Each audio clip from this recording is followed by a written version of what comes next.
failing of 5-on-5 Matchroom and Queensbury. And again, it's not a failure to any degree. It just did not live up to the same hype as it would have it had Arthur Beterbiev or Bivol not fall out.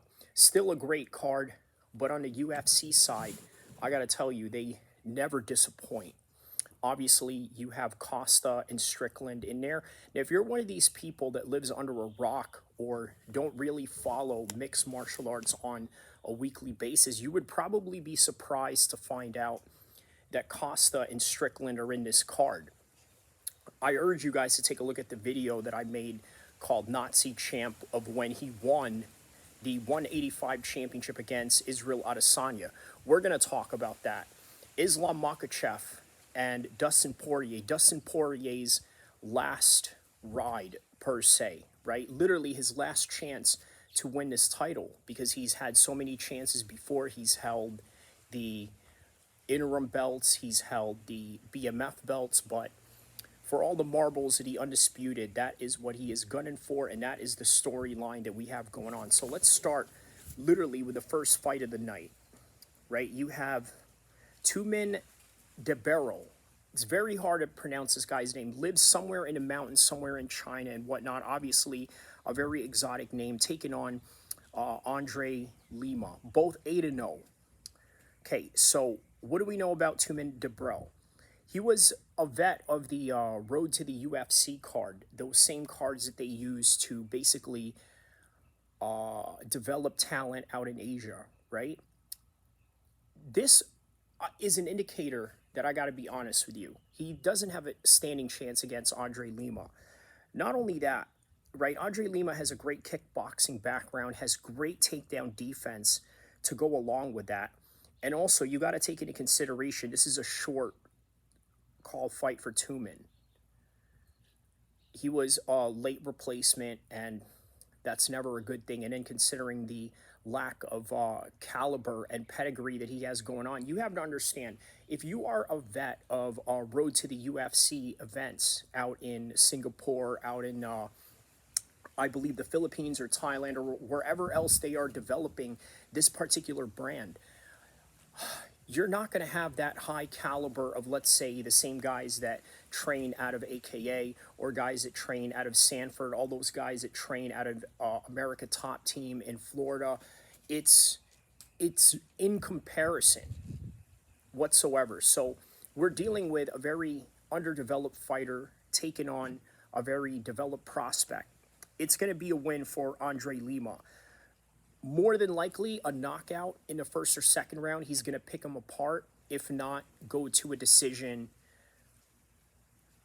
by the end of it and just pick him apart and school him and outclass him with strikes, but also using some effective grappling along the way. So what else do we have for this fight? Yeah, they're both 8-0, but there's levels and calibers to what is an 8-0 versus a guy that has actually been in tough regional scenes versus the other. So the next fight we have coming up after that one. What is the next fight? Let's see here. So in the women's bantamweight division, okay, so we have Elaine Perez taking on Jocelyn Edwards. So what do I know about these two gals right here, right? They have a common opponent in Lucy Pudilopa, right? I'm sorry if I had mispronounced her name. You know how this is. The UFC has become such a globalized sport now, so you got to really be on your A game if you're an analyst to sort of pronounce a lot of these names. But nonetheless, yeah, they both fought a common opponent in Lucy, right? Here's something that was different. Lucy outgrappled Edwards, whereas with Ellen Perez, she absolutely outgrappled Lucy. So what do I see in this fight? It just seems like Ellen Perez is going to outgrapple Jocelyn Edwards. It just seems like a very common theme. If you're a type of fighter that constantly gets taken down, sometimes you succumb to those positions. In other words, you just sort of give up. If you're a person that has a lack of, let's say, grappling stamina, because a lot of people don't understand, there's a difference between running stamina, doing an obstacle stamina, a circuit stamina and actually getting in there and grappling with another human being that's trying to rip your head off. It's a completely different type of stamina system, a different type of energy efficient system that you're using. So you're going to fall into certain bad habits when you are constantly succumb to those positions. And this is just what I see out of that particular fight. I think Aline Perez is going to get a unanimous decision and just grind her out all throughout the entire fight. And that's how I see that particular fight. So fight number 3, on to the prelims. Okay, so we got Mickey Gall and Basil Hafiz. Now, what's really interesting about this fight is this is one of those questions where did the regional scene help out for Basil Hafiz? Obviously, he's 8-3 and 1 right now. Oh, and by the way, before I get to that, let me explain to you the records of the first 2 people that I had just mentioned, the first 2 matchups, right? So obviously, with Andre Lima and Tumen DeBarro, both 8-0, identical records, okay? Jocelyn Edwards and Alen Perez, 9-2 and 13-5 for Jocelyn Edwards. A lot of those fights were in the UFC. Obviously, Alen Perez has great regional experience as well. So why I brought that up, I gotta ask you, right? Like a lot of these guys that came up on the regions, right? There's a lot of benefits to that, because when you got a guy like Basil Hafiz, you know, he came in at a short notice against JDM. How did he look against JDM? He looked great, especially for somebody that was called in at a short notice to do that fight. And then on top of that, just looked great in the caliber that he is, and also in the caliber that we know JDM to be right now. It shows you that even with an 8-3 and 1, what I believe is a no contest, or I believe a draw that he has, it's great experience. Right now, look at Mickey Gall. What is his record right now? 7-5. And the majority of those were in the UFC. You want to know why? They brought in Mickey Gall to take on CM Punk for his first opponent in the UFC, because, hey, they had to make it look real to a certain extent, right? They couldn't just give CM Punk some crackhead off the streets and say, hey, come here and beat this guy up because you got a big name. No, they wanted him to earn it.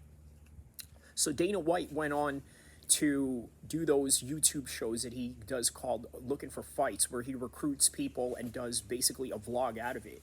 He sees Mickey Gall, gets a first round submission or finish of some sort, and then signs him on the spot and says, hey, you got the spot to fight CM Punk. And what does he do? He comes in, UFC Cleveland, finishes CM Punk within the first round of TKO stoppages by ground and pound, or I believe it was a choke. Either way, he could have done whatever he wanted to CM Punk. Well, now Mickey Gall got into this journey of really not truly developing himself, right? So this is a matchup of guys that are just being pushed too fast versus guys that have came up on the regional scenes and waited their turn until the right time. And even though Hafiz lost that fight, man, he looked great against JDM, had great exchanges, on top of showing the fact that he had a great chin. The problem is he's got a long layoff, right? You got to ask yourself how that's going to affect this whole entire fight, which means I don't really see a finish, but I do see a decision on his side and just really outgrinding Mickey Gall in any way that he wants to, especially in the wrestling and clinch exchanges. So that's what I see here. Basil Hafiz for the unanimous decision on that one. Nico Price taking on Alex Morono.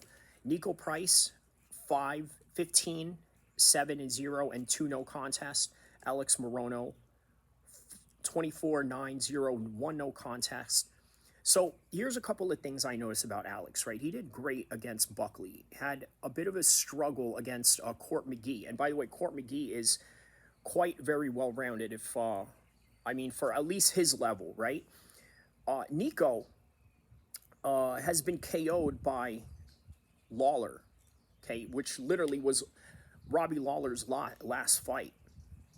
So he's got a suspect chin, sort of losing it, constantly getting rocked over and over again, right? At some point, your chin is going to fail you, and quite honestly. I think this is one of those situations where I see the activity by Moreno as a factor. Okay, and on top of that, I think it's great that Nico Price does go out there and get into grappling contests outside of the UFC. So it's a way of staying active. But man, Alex Morono's activity level is just different because he's obviously doing mixed martial arts. He's not doing boxing on the side or grappling on the side. I see this as a decision win for Alex Morono. Now, why he's not going to be able to finish off Nico Price? Because Nico Price does stay active, right?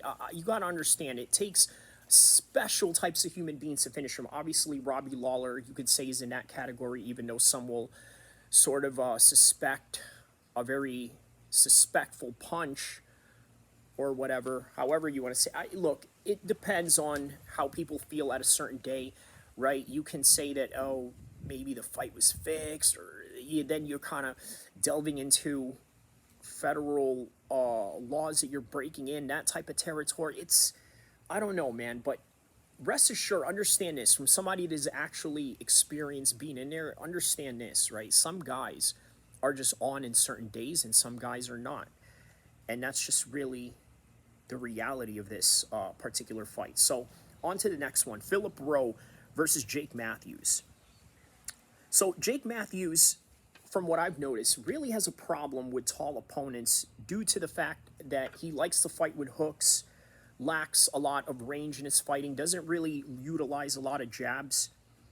Philip Rowe, he goes out there and competes in grappling tournaments with the best of them. He's been in there with Craig Jones. He's been in there with Gordon Ryan. Went to a decision with all of them. So not only is he going to have the striking advantage here based on his height alone, that is if Jake Matthews doesn't catch him with an overhand right and sleep him, which is a possibility. But again, everybody has a fighter's chance, right? So the grappling, the striking is on the side of Philip Rowe, and then just the caliber that he's built over the years of all these rounds and all these different experiences that he's had at a high level, even in the world of grappling, I think is really going to serve him right into possibly winning a decision in this one. And hey, I'll be honest with you, right? Jake Matthews, he's a fellow Muslim brother.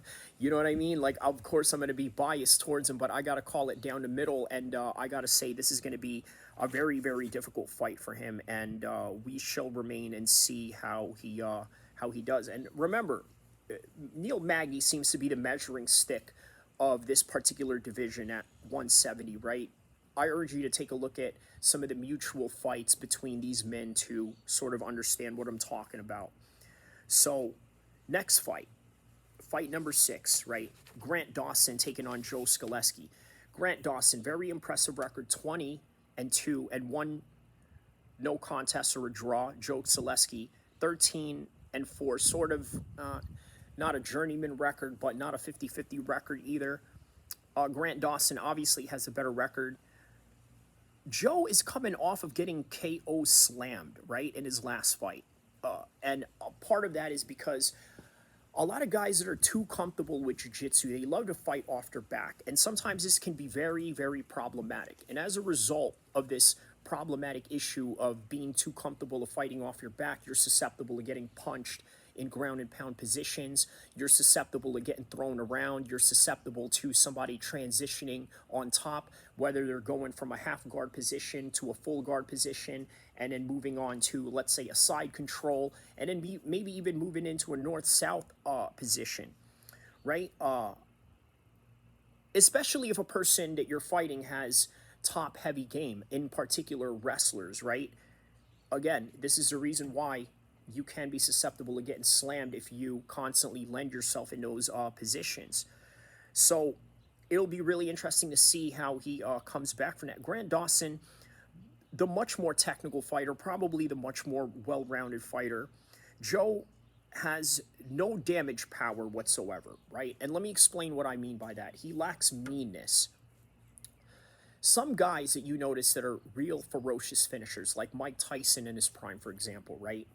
The guy has a certain meanness about him. He really wants to hurt you. And sometimes a little bit of that spite mixed with your attributes and mixed with a certain style and technique that you work with can sometimes really allow you to be that knockout artist that you need to be. And sometimes if you look at the sport in a way that is nothing more than a sport, nothing more than just a point scoring system of some kind, it's going to be very difficult for you to knock people out, especially if you also don't have the right attributes.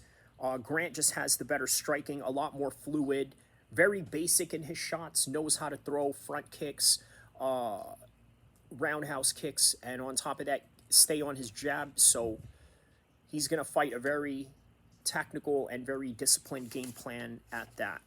So moving on to fight number 7. Okay, so we have Cesar Almeida taking on Roman Kopylov. Cesar Almeida 5-0 against Roman Kopylov 12-3-0.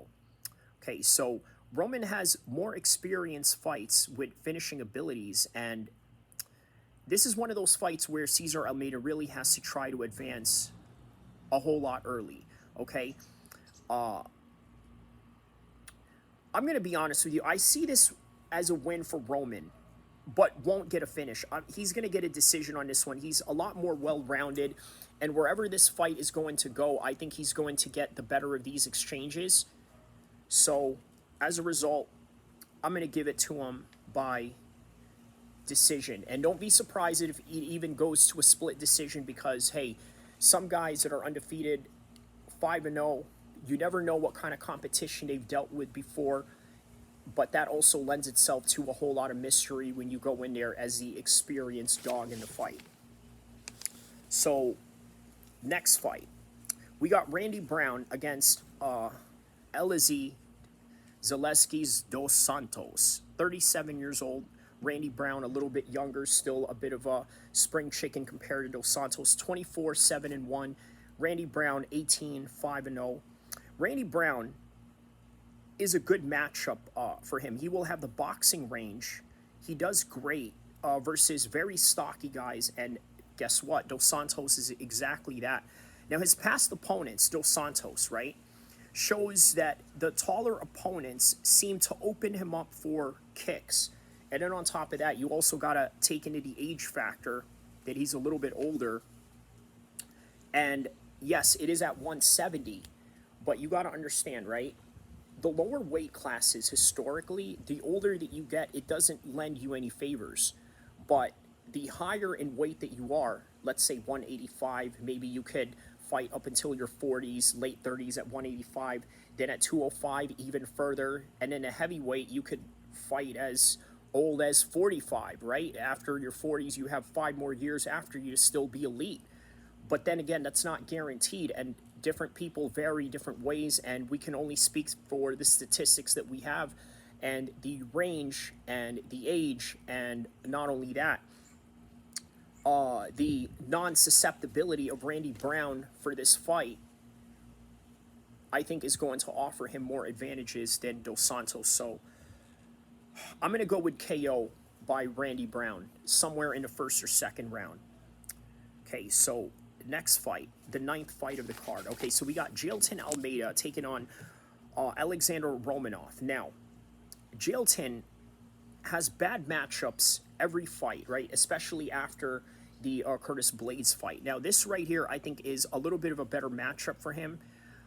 Unfortunately, the way that I look at Alexander Romanov, it just looks very out of shape at heavyweight, and I understand that it's a little bit of a different standard to judge by, considering that these guys don't have to cut a certain amount of carbs that, let's say, the lower ranked fighters have. But again, there's a discipline factor that I think Jailton Almeida has, and coming off of the loss against a really high-level Curtis Blades, I think he's just going to have more of the advantages here, right? He's had better matchups in the past. Romanov, I don't think will have the discipline to beat him. And Jailton Almeida, this is his chance to show why he is at the top of the division. Not champion level, obviously, because he lost to Curtis Blades, who is now fighting for the World Championship, even though it's an interim title. Nonetheless, that's the kind of level that he's at, and he's going to show that against Alexander Romanov.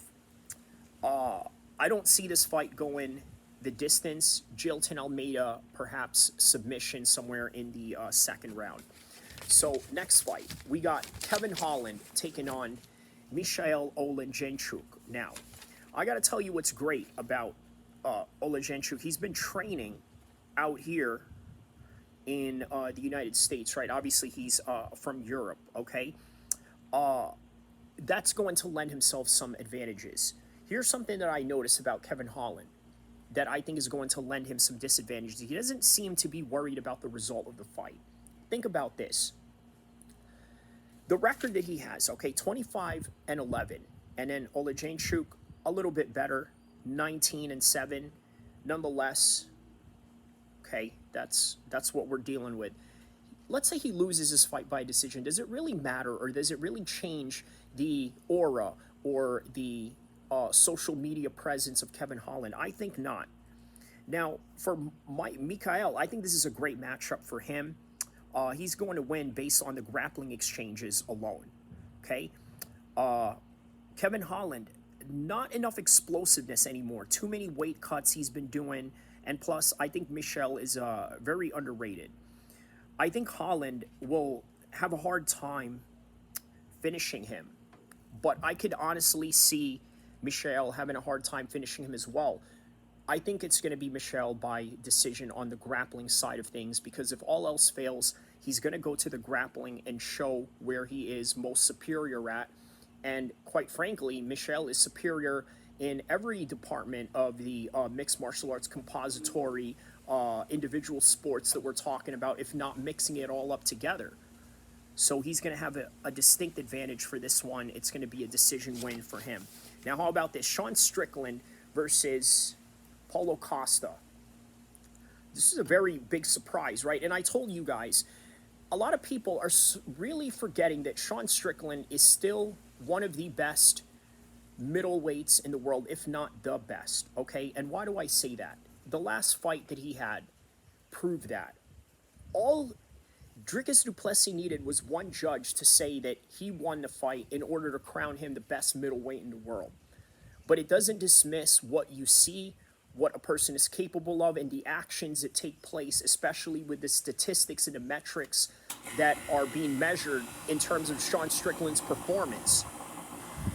Paulo Costa has a great chance of head kicking him because, let's just be honest, he's really good at head kicking guys that are shorter than him. It's just a range that he understands, and quite frankly, it's not a range that a lot of people may understand.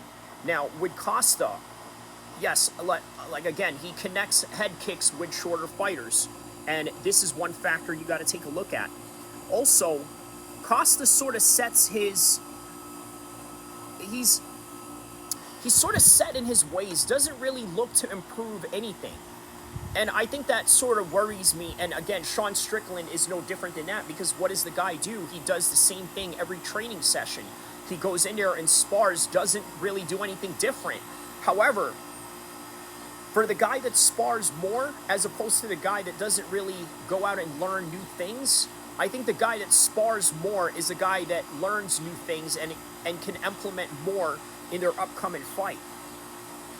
All the rounds that Sean Strickland has done, you got to think about this. All the fight nights where he was the 5-round headliner for the Apex cards, Jared Cannonier, Abus. Then you had a 5-round fight with Izzy. Then another 5-round fight with Dricus du Plessis, the top 3 middleweights in the world. All great experience, and all adding up to the new experiences that he is gaining in order for him to get ready for his next matchup. And in here you have Paulo Costa coming off a loss. Yeah, man. I think I like Sean Strickland's chances on this one.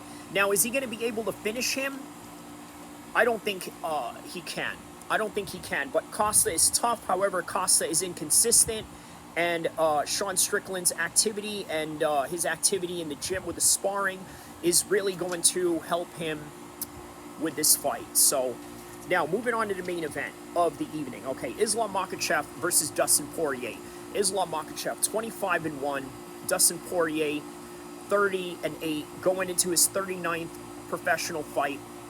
Worth noting, Dustin Poirier needed hip replacements going back from 2018 to when he was about to fight Nate Diaz,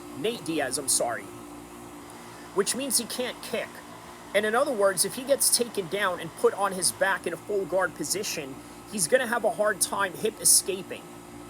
So let's think about these factors as he's going in here into these fights. Not only that, here's something you got to understand about Islam Makhachev as well, right?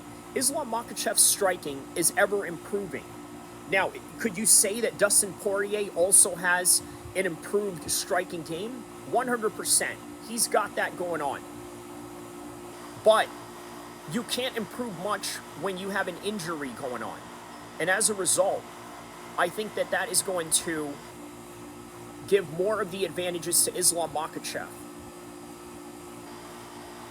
I don't see this fight going past 3 rounds. I see this going in the favor of Islam Makhachev based on just the bad habits that Dustin Poirier has. And it's not like fighting Conor McGregor. He could get away with bad habits against Conor McGregor and rise back up and get the momentum back on his side.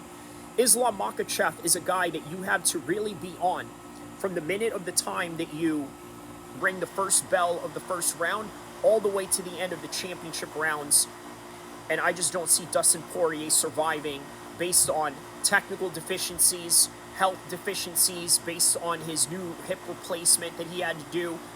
Also, the mental side of the game in which he claims he wants to retire when he hasn't even fought yet, or at least in the recent fight that he's about to go into, hasn't even gone in there yet to really contemplate this. It's not good to contemplate retirement when you're going in there against Islam, let alone against anybody, but against Islam, the pound-for-pound #1 fighter in the world, and then on top of that, the possible best 155er ever, probably even better than Khabib.